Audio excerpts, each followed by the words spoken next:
O grande fato de ontem, é isso que me traz à tribuna, foi a posse da ministra Carmen Lúcia na presidência do TSE. Em primeiro lugar, desejo tudo de bom, que faça um trabalho com independência, que consiga fazer um trabalho até no meu modo de entender, respeito quem pensa diferente, mas para reparar algumas posições do TSE num passado muito recente. Para começo de conversa, TSE não deveria nem existir. Não existe em outros países.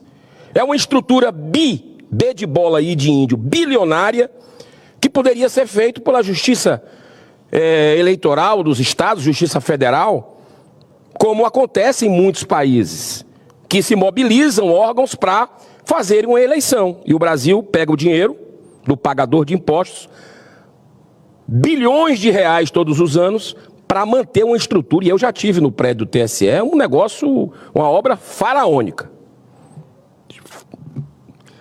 Abarrotado de mordomia, de funcionários. E quem paga somos nós, é o povo brasileiro que paga. Que pega ônibus cedo. Eu acho uma grande inversão, mas está lá. Eu só faço aqui, com relação ao pronunciamento da ministra ontem, alguns pontos. Eu acredito que começou equivocadamente. Eu vou abrir aspas aqui para o discurso da posse, que ela diz: a mentira espalhada pelo poderoso ecossistema das plataformas é um desaforo tirânico contra a integridade da democracia. A mentira das plataformas é um instrumento de covardes e egoístas. Fecha a aspa da ministra Carmen Lúcia. Eu não sei realmente em que mundo ela vive. Mas ninguém que tenha um mínimo de bom senso e responsabilidade pode defender qualquer mentira, seja ela feita aonde for e por quem for. E para cuidar desses abusos, já existe uma farta legislação brasileira. Mas, acima de tudo, numa sociedade democrática, deve prevalecer o direito à liberdade de expressão, tão assegurada por nossa Constituição em seu artigo 5º e 220. A manifestação de pensamento, a criação, a expressão e a informação sob qualquer forma, processo ou veículo não sofrerão qualquer restrição, observando o disposto nessa Constituição, Constituição brasileira. Pode existir algo mais explícito do que esse texto? Apesar de elaborados pelos constituintes em 1988, continua extremamente atual e eficaz nesses tempos contemporâneos da internet e redes sociais, sim. A ministra, em seu discurso, também fez rasgados elogios ao desempenho do seu antecessor, o ministro Alexandre de Moraes, que é o campeão disparado de pedidos de impeachment, aqui são 25, por abuso de autoridade. Não vou me deter sobre os abusos praticados através do famigerado inquérito das fake news, onde ele atua como acusador, investigador, julgador e muito mais coisa. Não vou também me referir aos abusos cometidos no processo dos atos violentos de 8 de janeiro, onde cidadãs e cidadãos detidos portando uma bandeira do Brasil e uma Bíblia foram condenados a mais de 15 anos de prisão como se fossem perigosos terroristas. Eu vou aqui apenas relembrar alguns dos abusos cometidos por Moraes durante as últimas eleições presidenciais, onde o TSE funcionou praticamente como um partido político, a serviço de uma candidatura específica. Foram feitas 42 proibições contra Bolsonaro e apenas 6 contra Lula. Durante as 42, um depoimento do governador de Minas Gerais, Zema, que simplesmente mostrava dados públicos a respeito do desastre causado pelo governo do PT no seu estado, Minas Gerais. Ou seja, ele tinha lugar de fala. É um governador dizendo o que aconteceu na gestão petista. Outra foi a proibição do jornal Gazeta do Povo de veicular matéria jornalística sobre as amizades de Lula com ditadores sanguinários, como Daniel Ortega na Nicarágua e Nicolás Maduro na Venezuela. Ainda outra, proibindo a Jovem Pan de fazer qualquer referência a Lula como ex-presidiário ou corrupto.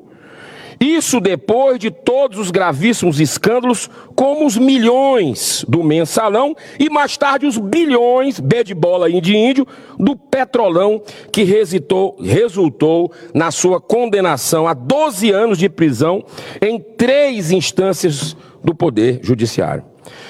Mas, ao meu ver, a mais vergonhosa proibição de todas foi a referência ao aborto. Nada mais público que a posição histórica do PT e de Lula em favor da legalização dessa prática, que é um assassinato frio e perverso de crianças no ventre materno. Na campanha, o TSE impediu que essa verdade fosse divulgada num país que é a maior nação católica do mundo, a maior nação espírita do planeta e a segunda maior chegando já, que é a evangélica. Mas a manifestação mais grotesca, que na prática rasgou o artigo 220 da nossa Constituição, foi protagonizada pela própria ministra Carmen Lúcia, no julgamento presidido por Moraes, que pedia a proibição do lançamento do documentário intitulado, abro aspas, quem mandou matar Bolsonaro, pelo Brasil Paralelo. Aparentemente muito constrangida com seu voto, Carmen Lúcia disse, olha só, é a história, abre aspas. Não se pode permitir a volta da censura sob qualquer argumento no Brasil. Essa deve ser uma decisão excepcionalíssima. Ou seja, democracia a gente vê depois daquele dia 30, que era o dia da eleição. Aquilo não foi apenas censura. Foi muito mais grave, foi censura prévia. Ninguém conhecia o conteúdo do documentário, mas o TSE deduziu que poderia prejudicar a campanha de Lula. Nada mais parcial, não é mesmo?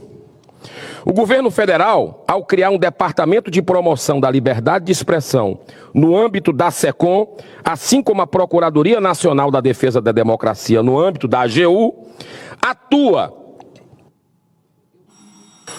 com força para instituir um verdadeiro Ministério da Verdade com o poder de decidir o que pode e o que não pode ser dito pelo povo nas redes sociais. Ora, exercendo a censura típica de uma democracia.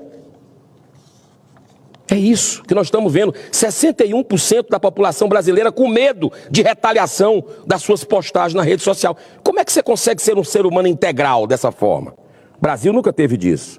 Para encerrar, senhor presidente, da mesma forma, agem alguns ministros do TSF que não suportam qualquer crítica, mesmo quando aponta para decisões abusivas que contrariam flagrantemente a nossa Constituição.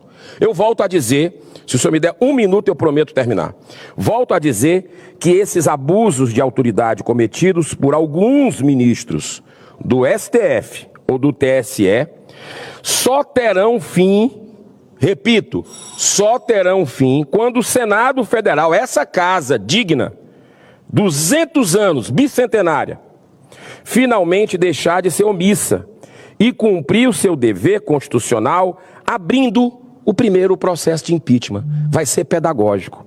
Análise. É a única coisa que nós podemos fazer para o reequilíbrio entre os poderes. Já foi tentado de tudo. Conversa, tudo. Está faltando esse pedido de impeachment ser analisado, que é dever constitucional nosso. Até lá, temos que pelo menos continuar exercendo o nosso direito de fazer as devidas críticas em defesa da liberdade de expressão e da imparcialidade da justiça brasileira. Inclusive vai ter um evento dia 9 de junho, em São Paulo, programado aí, que transcende questões partidárias, que eu só não poderei ir, porque já tenho outros compromissos, mas é muito importante que o povo brasileiro continue se manifestando nas ruas. Chamo a atenção novamente, ontem já subi essa tribuna para isso, presidente, sobre a gravidade de um assunto que nós vamos tocar aqui amanhã, lá na Comissão de Constituição e Justiça, CCJ. Muito grave a questão de liberação da volta dos bingos e cassinos. Não é por esses cabelos brancos que eu tenho que eu lembro de um passado muito recente de tragédia social.